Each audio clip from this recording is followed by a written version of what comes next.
Heck no, we won't glow. In the 1900s, Ellington, Connecticut was a small farming town with a population of about 12,400 residents. It was a classic small town with a lot of farmland and a quiet and peaceful atmosphere. Unbeknownst to those who lived there, its rural landscape and sparse population made it a leading contender for an unwanted distinction. On June 10, 1991, the Connecticut Hazardous Waste Management Service announced that 3 sites within a 5-mile radius in Ellington, East Windsor, and South Windsor were selected as finalists for new low-level nuclear waste dump. In response, townspeople, including those in groups such as CORE, Citizens Opposed to a Radioactive Environment, and COW, Citizens Opposed to Waste, organized rallies, meetings, and drew publicity to their fight to balance the state government's responsibility to manage waste with the rights and responsibilities of local communities.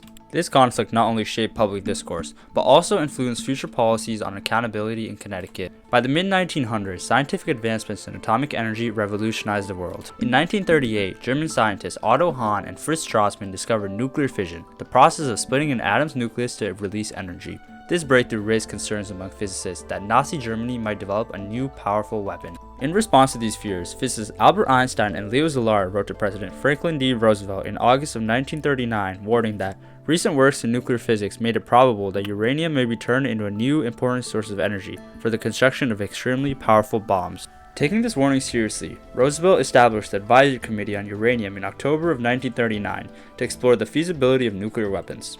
This effort later expanded into the Manhattan Project, a top-secret program launched in 1942 to develop the first atomic bomb. Enrico Fermi played a key role in the Manhattan Project, achieving the first controlled nuclear reaction in 1942 at the University of Chicago. This breakthrough propelled the Manhattan Project forward. Meanwhile, the ALSOS mission was created to monitor Germany's nuclear program. However, by the time Germany surrendered in 1945, the atomic bomb was nearly complete, and President Harry Truman faced a crucial decision. With fighting in the Pacific Theater still raging, Truman sought to end the war quickly and save as many American lives. There are also many scientists who warned him of the grave consequences of dropping the bomb, including the 1945 Szilard petition, which urged against using the bomb unless Japan first knew of the capabilities of the nuclear warhead. President Truman chose to ignore these warnings and proceed with the decision to drop the nuclear bomb.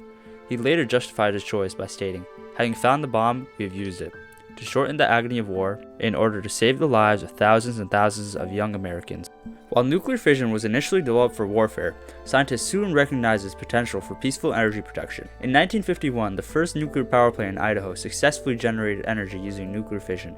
As post-war energy demand soared, nuclear power gained traction. The Atomic Energy Commission 1952 report emphasized the importance of developing new energy sources, stating, "The increasing demand for electric power emphasizes the importance of developing new sources of energy." However, the world soon witnessed a rapid escalation of nuclear tensions as the United States and Soviet Union engaged in an arms race.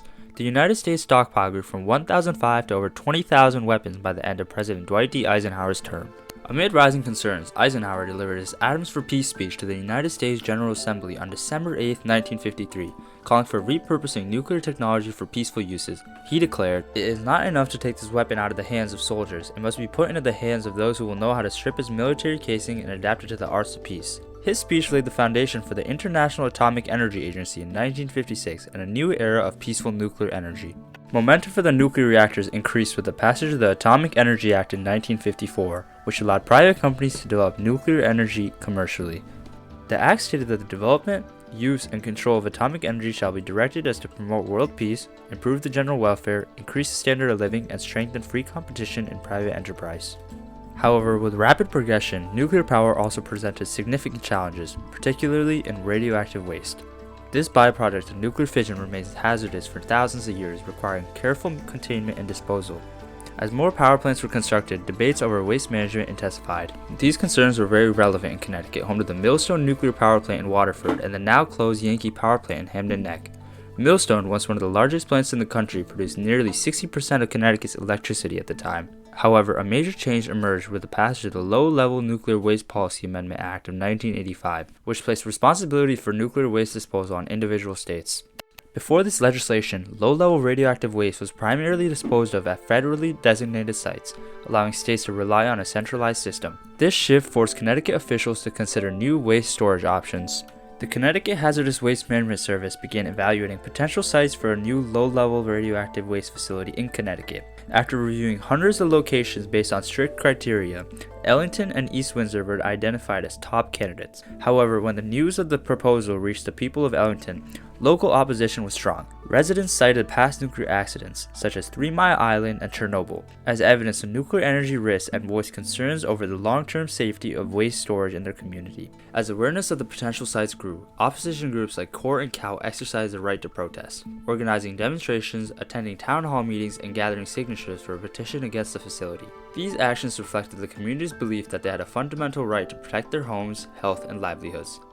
As Peg Rigelsom said from COW, we have the right to question the authority that governs us. We believe this is a very patriotic process that we're going through here. At the same time, the state had a responsibility to ensure the public safety and manage hazardous waste, but many residents felt that this duty should not come at the cost of their well-being. Many residents feared that the low-level radioactive waste could bring long-term health effects to their family, but there were also many who supported it, like a high school class in Canton CT that said, "We use the resources from these plants, and that invites us into the problem." The Ellington community meetings often overflowed with residents, some bringing signs with slogans like, "Don't let them turn us into a ghost town, fight the dump," and "Our children are bright enough." These gatherings transformed from informational sessions into strategic planning meetings.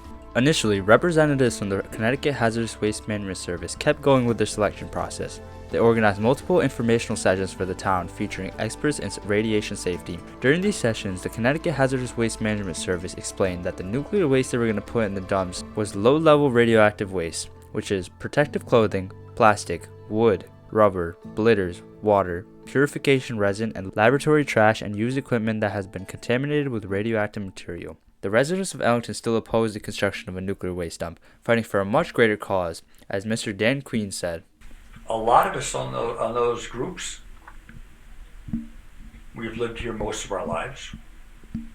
We've loved this community. The community's been good to us.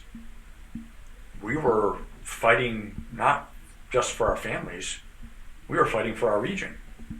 I mean, we've had a good life. We were enjoying what we had here. We want the next generation to be able to have it. Soon after, in 1993, Ellington, East Windsor, and South Windsor finally won the fight. The plans of building a new low-level nuclear waste dump were finally gone. There were both immediate and long-lasting effects on the town, the state, and the broader policies regarding hazardous waste management. One of the short-term effects was the real estate market. The real estate market was dry, as realtor Dan Queen also said. With that, we entered a very changed market. And when I say changed, it was changed for this region only. I sold as many houses in 1991 as I did the previous year. The mileage on my car nearly doubled because the people weren't choosing Ellington or South Windsor, East Windsor, and Stafford was they were still wanted to buy houses. They just didn't want to have the chance of getting a high pro glow from something going on next door. In the long term, the Ellington controversy led to significant legislative reforms in Connecticut. The Connecticut General Assembly amended hazardous waste management service regulations to require more extensive community consultation before selecting future sites for waste disposal facilities. This change ensured that local voices would be heard earlier in the decision-making process, preventing similar conflicts from escalating in the future. The Ellington nuclear waste controversy exemplified the ongoing struggle between the governmental responsibility and individual rights. While the state had a duty to manage hazardous waste and ensure public safety, it also had the responsibility to engage and respect communities' impacts by its decision. At the same time, Ellington residents exercised the right to protest, assemble, and to demand a say in politics that affected their future.